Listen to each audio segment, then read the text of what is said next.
Le Premier ministre italien Matteo Renzi a tenu sa promesse de démissionner en cas de défaite lors du référendum sur les changements constitutionnels. Mais qu'est-ce que cela signifie pour l'ensemble de l'Europe ?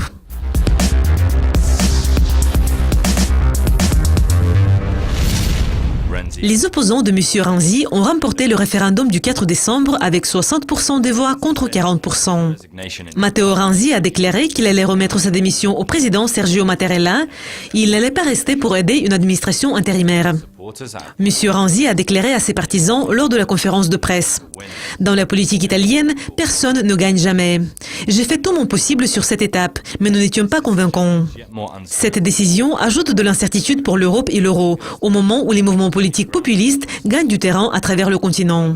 Cependant, en Autriche, le mouvement populiste a reçu un coup dur, car l'écologiste Alexander Van der Bellen avait remporté la présidentielle face au candidat anti-immigration du Parti de la Liberté, Norbert Hofer.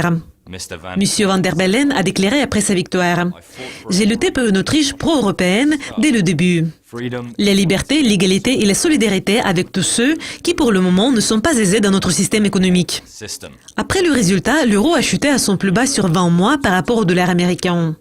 Les plus grands perdants après le résultat du référendum semblent être les banques italiennes, car d'habitude, les investisseurs restent à l'écart de toute agitation politique. Le ministre de l'économie, Pier Carlo Padovan, a essayé de rassurer les investisseurs, ayant déclaré qu'il n'y avait aucun risque de séisme financier. Le référendum italien et l'élection présidentielle en Autriche ont lancé une année de vote en Europe.